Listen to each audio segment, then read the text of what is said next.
My name is Talia Grayson, and I'm 33 years old. 4 months ago, I thought I knew exactly what my life would look like by this time next year. I'd be standing in a white dress under a string of overpriced fairy lights, saying vows I'd rewritten 6 times to make them sound both casual and profound. My parents would be crying. His parents would be pretending not to. Our friends would be drunk on champagne and sentiment. Instead, I'm sitting here in an apartment that suddenly feels too quiet, replaying one sentence over and over in my head until it sounds like it belongs to someone else's life. Stop introducing me as your future wife. It makes me look like I settled. Daniel didn't whisper it. He didn't say it in a half-joking tone you could misinterpret if you were feeling fragile. He said it in the car, on the highway, with the kind of tight-knit, controlled irritation that tells you, this isn't a thought that just showed up tonight. It's been living in his head for a while. If you'd asked me a year ago to describe us, I would have said we were solid. Not some epic, cinematic love story. Just good, steady, real. We met when I was 30 and he was 31 at a financial compliance seminar, which is really just a glamorous way of saying mandatory work thing with bad coffee. I work in risk management at a mid-size firm. Daniel's a corporate lawyer. He made a joke about how the pastries tasted like legal liability, and I laughed harder than the joke deserved. We were the last 2 people in the room that day. Him finishing an email on his laptop, me trying to look busy, so I didn't have to make small talk with my manager in the hallway. He asked if I wanted to grab a drink to debrief the trauma. I said yes. We were one of those couples that made sense on paper. 2 professionals, decent incomes, similar backgrounds, similar ideas about wanting marriage and kids. Eventually, not now. We moved in together after a year, got engaged last spring, set a wedding date for next October. For a long time, I thought we were on the same page. Then, a few months ago, the page started to feel like it had very fine print I hadn't noticed. It started small, little comments about my job, my trajectory, the people I spent time with. "You've been in that role a while, haven't you?" he'd say, scrolling through his phone. "Don't you want to aim higher?" Or, "My friend Mark just made partner at 35. His wife's already VP at her firm. Power couple, you know?" He'd say it like an observation, like weather, not a criticism, not directly. But when someone you love keeps bringing up the forecast, eventually you start wondering if they're telling you to carry an umbrella. I make good money. Not look at my bonus on Instagram money, but solid. I like my work-life balance. I like finishing my day and not needing to check my email at midnight. For me, that felt like success. For Daniel, apparently, it started to feel like dead air. 3 weeks ago, we went to his friend Vanessa's engagement party. Big event, rooftop, rented lighting, a flower wall people lined up to take pictures in front of. The kind of party where everyone's casually discussing vacation homes and equity packages. We walked in, and he squeezed my hand a little too tightly, the way he does when he's in networking mode. We made the rounds. When we reached a group of people he clearly wanted to impress, I smiled and did what I always do. "Hi, I'm Talia, and this is my fiancé, Daniel." Polite, simple, true. Later, on the drive home, the air in the car felt heavier than it should have for a night that had gone fine. "Can you not do that?" he said suddenly. I watched the blur of streetlights in the window. "Do what?" "Introduce me like that." "Like what? As your fiancé?" He tightened his grip on the steering wheel. "It just sounds weird. Like you're making some big announcement. I don't know. It makes me uncomfortable." "We're engaged," I said quietly. "Is it weird to say what's true?" He sighed. "I'm just saying you don't have to lead with it every time, okay? It feels like you're trying to claim something in front of people." Claim something. At the time, I told myself he was tired. The party had been long. He'd had 2 whiskeys on an empty stomach. I let it go. I wish that had been the only time. 2 nights ago, we had dinner with some of his colleagues and old law school friends. A long table, dim lighting, the kind of place where the waiters top up your wine before you're even finished. Someone asked how we met. The story came out easily. I'd told it enough times it felt like a script. When they asked how long we'd been together, I smiled. 3 years, I said, and this is my future husband. We're getting married next October. The table went briefly quiet, just a second. People smiled. Someone said, "Congratulations." Conversation moved on. But across from me, Daniel's face had gone tight, like a muscle pulled too far. He didn't say anything during dinner. He laughed at the right places, told a story about a case he was working on, refilled my water glass, like always. The second we got in the car, he shut the door harder than necessary. "I asked you not to do that," he said. "Do what?" My voice came out careful, though I already knew. "Introduce me like that, as your future husband." I blinked. That's literally what you are. It makes me look like I settled. The words hit me in the chest, cold and blunt. I'm sorry, I said slowly. Like you what? Like I couldn't do better, he snapped. Like I just picked someone convenient. When you say it like that in front of my colleagues, it highlights the fact that you're not... He stopped, jaw clenching. Not what? My voice sounded thin, even to me. He looked out at the road. Not on the same level as my friends' partners. They're marrying doctors, executives, entrepreneurs. You're comfortable. You've been in the same role for years. You're good at what you do, but you're not ambitious like them. There it was, the fine print in bold. So introducing you as my future husband, I said quietly, makes you look like you settled. You're twisting my words. I'm repeating them back to you. He exhaled hard. You're taking it out of context. All I'm saying is you don't need to be so public about it. My colleagues talk. They compare. When you say it like that, it draws attention to the fact that you're not decorative enough, I asked. Successful enough? Impressive enough to be on your arm without lowering your stock price? Talia, he warned. Something in me went very still. For 3 years, I'd been measuring myself by this man's approval without fully realizing it. Adjusting. Softening. Laughing off little digs because I told myself he didn't mean them. Now I was staring at the unvarnished version. You think being engaged to me makes you look like you settled, I said. You think I make you look bad? He didn't say yes. He didn't have to. He just went quiet in the driver's seat, swallowed hard, and kept his eyes on the road. We drove home like strangers. He went to bed after muttering that he was exhausted and didn't want to fight. I sat on the couch in the dark, my phone face down on the coffee table, the silence ticking louder than any clock. I didn't cry. That surprised me. Instead, I felt something inside me click into place. Not anger exactly. Not yet. Clarity. If I stayed, this would be my life. Constantly auditioning for the role of impressive enough, knowing the director was someone who'd already decided I was miscast. After about 2 hours, I picked up my laptop. First, I pulled up the shared calendar where Daniel had dumped every event we were supposedly attending over the next few months. Wedding showers, firm galas, birthday dinners, brunches with his inner circle. Every place he wanted to parade me when it suited him. At each one, my name appeared as his +1. His accessory? I opened my email and one by one sent polite messages to the hosts I knew. Hi, unfortunately I won't be able to attend. So sorry for the late notice. I hope the event goes wonderfully. I didn't mention Daniel. I didn't explain. I just quietly removed myself from his narrative. Then I did something else. I opened a new message and scrolled to a contact I rarely initiated conversation with, Melissa Hart. Daniel's best friend since college. The one person in his circle who'd ever asked me how I was doing and actually waited for the answer. Hey Melissa, it's Talia. Do you have a minute to talk about Sunday's brunch? She responded almost immediately. Sure. Everything okay? Not even close. We ended up on a call at nearly midnight, my voice low as I told her exactly what Daniel had said. I expected her to defend him, to say I was overreacting. She didn't. Oh my God, she said instead. He actually used the word settled? His exact phrase was, stop introducing me as your future wife. It makes me look like I settled. There was a long, furious silence on her end. What do you need me to do? She asked. By the time we hung up, the plan was simple. Sunday's brunch was at Daniel's favorite restaurant. Bottomless mimosas, reclaimed wood tables, the works. Melissa would get there early. She'd ask the staff to place an envelope at Daniel's seat before anyone else arrived. Inside that envelope, he'd find a letter I would write and a printed confirmation from the venue we'd booked for our wedding. Cancellation confirmed. By the time I finally went to bed, Daniel was snoring softly beside me, blissfully unaware that his life had just quietly shifted on its axis. He thought tomorrow would be more of the same. I stared at the ceiling in the dark and thought, no, tomorrow you find out I'm not something you settle for.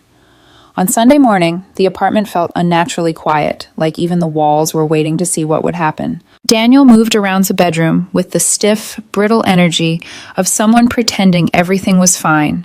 He ironed his shirt twice, changed his watch, checked the mirror too many times. Maybe he sensed something was off. Maybe guilt whispers even when you ignore it. I stayed in the kitchen, sipping coffee I barely tasted. He kept glancing at me, waiting for me to say I'd changed my mind about coming to the brunch. Are you sure you're not going? He finally asked. Yes. He exhaled sharply, like my calmness irritated him more than anger would have. Can we please not make this a spectacle? He muttered. My friends are going to think something's wrong. I took another sip. Something is wrong. He froze for a second, but he didn't push. He grabbed his keys from the counter. "I'll see you later." "Maybe," I said. He blinked. "What does that mean?" But I just looked at him, steady and unreadable. After a moment, he shook his head and walked out. When the door clicked shut behind him, the quiet wrapped around me like the inside of a cocoon. I sat at the table with my coffee and let myself breathe. Deep, slow, grounding. Today wasn't revenge. It wasn't cruelty. It was clarity, delivered in the one place Daniel cared most about, his social circle. A notification buzzed on my phone, a message from Melissa. "He's here. They just seated him. The envelope is in place." I stared at the screen, heartbeat steady. "Okay, thank you." A minute passed, then another, and then my phone lit up like a siren. Daniel calling. I watched it ring, let it ring out. It buzzed again, and again. Then the text started. "What is this?" "Talia, answer your phone. Tell me this is a mistake. Did you seriously cancel the venue? Pick up. Now." I turned my phone face down. 20 minutes later, the front door swung open so hard it hit the wall. Daniel stormed inside, an envelope crushed in his fist, his face a mess of humiliation, shock, and fury. "What the hell is this?" he demanded, holding up the papers like evidence in a trial. I stayed seated at the table. "It's exactly what it looks like." "You canceled the wedding venue without talking to me?" I looked at him calmly. "You said introducing you as my future husband makes you look like you settled. I decided to solve that problem." His mouth fell open. "Are you out of your mind? You blindsided me in front of everyone.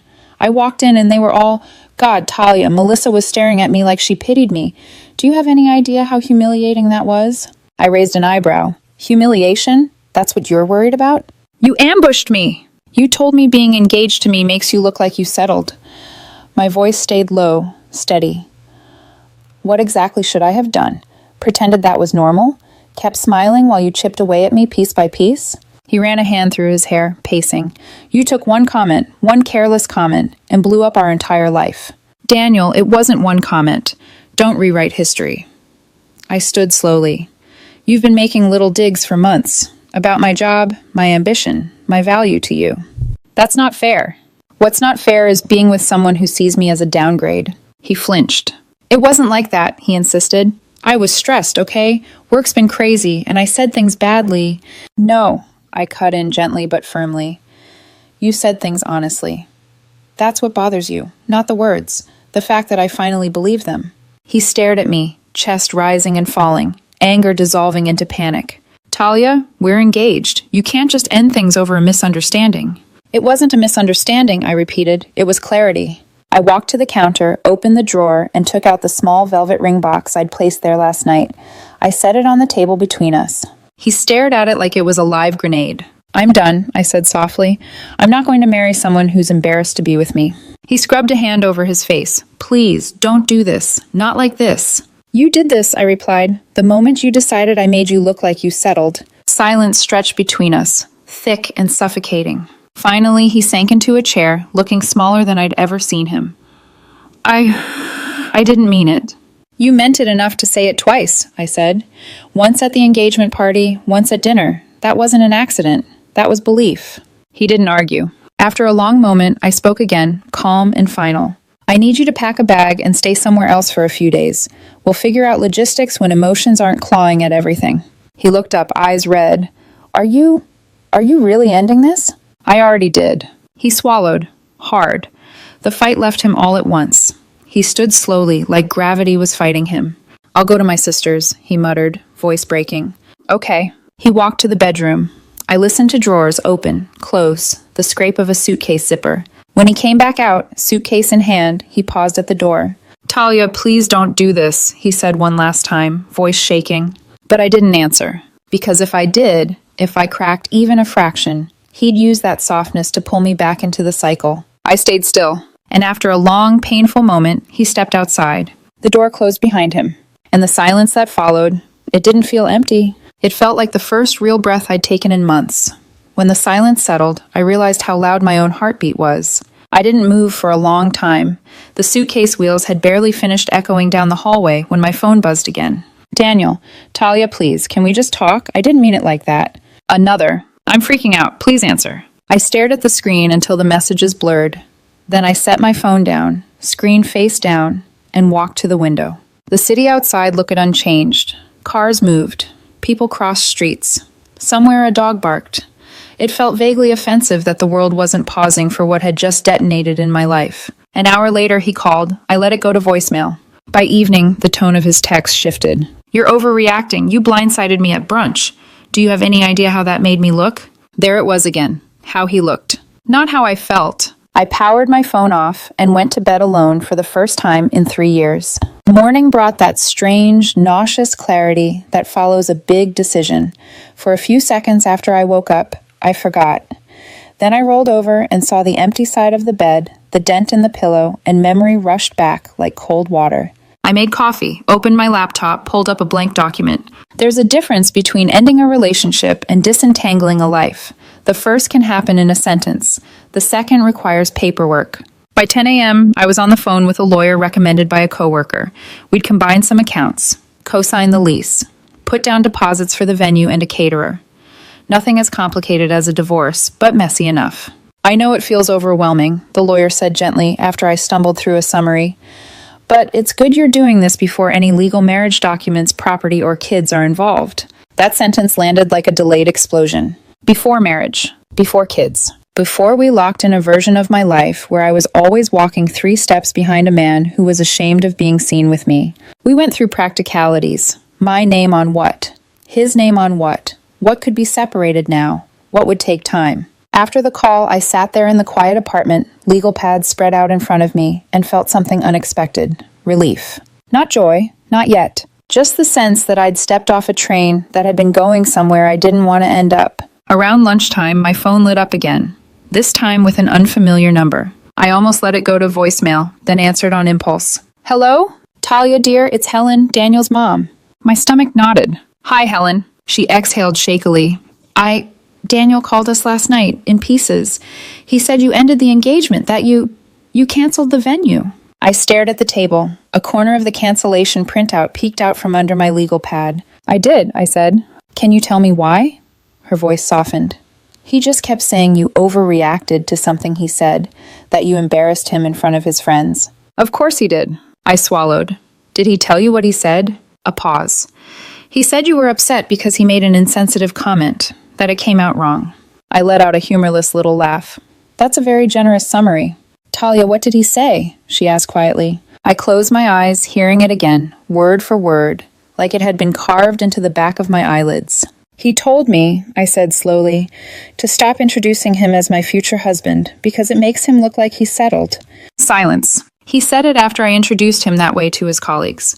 And it wasn't the first time he'd complained. He's been making comments for months about my job, my ambition, how I compare to his friends' partners. Another silence, heavier this time. "Oh," she said finally. "Oh, Talia." Her voice went thick. "He actually used the word settled?" "Yes, those were his exact words." "Oh, sweetheart." There was a low, angry sound under her breath, not directed at me.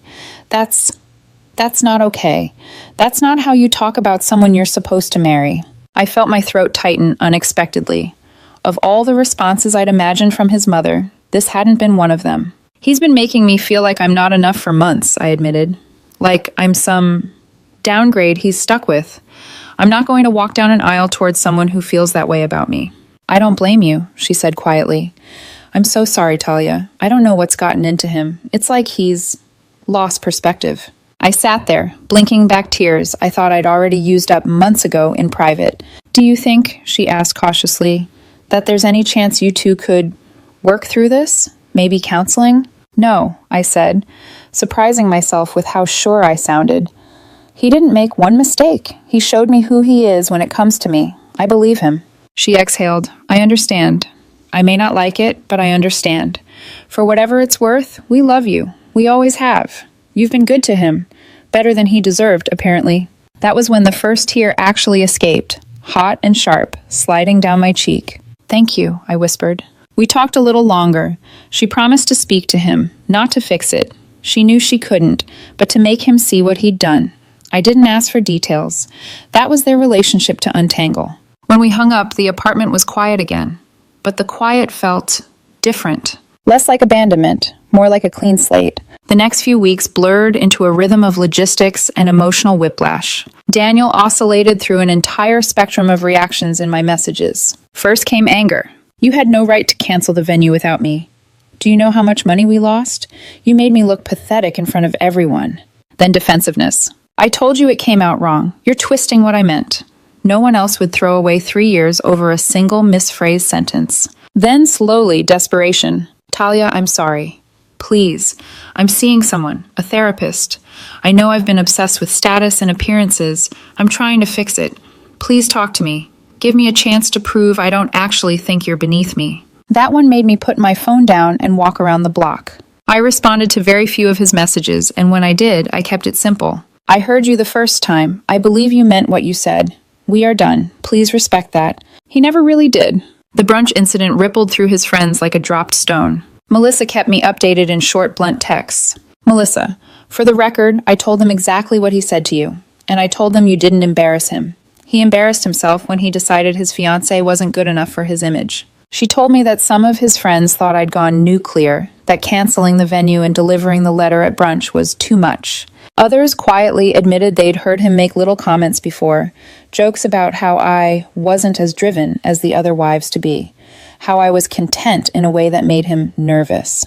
Funny how people always remember things in hindsight. About 3 weeks after he moved out temporarily, Daniel came to the apartment to talk about practical separation. We sat at the dining table like coworkers going over a project plan. He looked tired, thinner. There were faint shadows under his eyes. I found a new place, he said. I move in next month. Okay, I replied. We went over the lease, utilities, the remaining balances on wedding-related expenses, how much we'd already paid, what we'd lose. I'll cover the non-refundable stuff, he said abruptly, signing his name on one of the forms. You shouldn't have to pay for that. I studied him. It was my decision to cancel, Daniel. I'm willing to split the loss. He shook his head. No, His jaw tightened. You're right about one thing. I cared more about how you made me look than how you felt. The least I can do is eat the financial hit. For a second, I saw the man I'd fallen in love with, the one who'd stayed up all night with me when my dad was in the hospital, who'd made me grilled cheese at 2 a.m. when I came home crying after a brutal week at work. If he'd shown this version of himself months ago, instead of the one performing for his imaginary audience, maybe we'd be sitting here planning a wedding instead of an exit. But he hadn't, and I couldn't unknow that. A few days after that meeting, an envelope arrived in the mail addressed in his handwriting. No return address, just my name. I knew before I opened it that it wasn't more paperwork. Inside was a handwritten letter, several pages long. He'd always typed everything before. Seeing his messy, uneven script made it feel strange and intimate, like looking at his thoughts without polish. He wrote about how he'd grown up in a house where image was currency, parents obsessed with what the neighbors thought, a father who measured success in job titles and house size, a mother who treated appearances like armor. He wrote about how he'd internalized the idea that his worth depended on being impressive, and that part of that impressive package was having a partner who fit a certain picture. You were never actually not enough, he'd written. I made you feel that way because I was terrified that if my life didn't look perfect from the outside, people would see how small and insecure I really feel on the inside. I thought if my fiancé was more impressive, it would cover up my own fear that I'm not. He admitted that he'd compared me to his friends' partners not because I fell short, but because he'd decided they represented success, and he was trying to measure his life against some invisible checklist. I projected all of that onto you, the letter said near the end. I made you carry the weight of my insecurity. I'm sorry. I know sorry doesn't fix it. I know it doesn't make you unhear what I said in that car, but I need you to know I see it now. The letter ended with a strange mix of hope and acceptance. If there's any part of you that believes we could rebuild something healthier, I'd do whatever it takes. If there isn't, I'll respect that. You deserve someone who saw your worth from the beginning, not someone who had to lose you to understand it. I read it twice. Then I folded it back along its original creases, slid it into the envelope, and put it in the back of a drawer. Not because it meant nothing, but because it didn't change the most important thing. He hadn't suddenly become someone else. He'd just finally noticed who he'd been all along. And I had finally decided that I deserved better. It's strange how quickly a life can shrink down to boxes, signatures, and final balances. 1 month after Daniel moved into his new apartment, the last of our joint accounts were closed. The last piece of mail with both our names on it arrived and was forwarded. The last wedding deposit, what remained of it, was refunded. That was the day I realized there was no hour left anywhere, just two separate people whose lives had briefly tangled, then cleanly split apart. For the first time in weeks, I woke up without the knot in my stomach I'd gotten used to ignoring. I made coffee, watered the plants, opened the windows. The air felt lighter.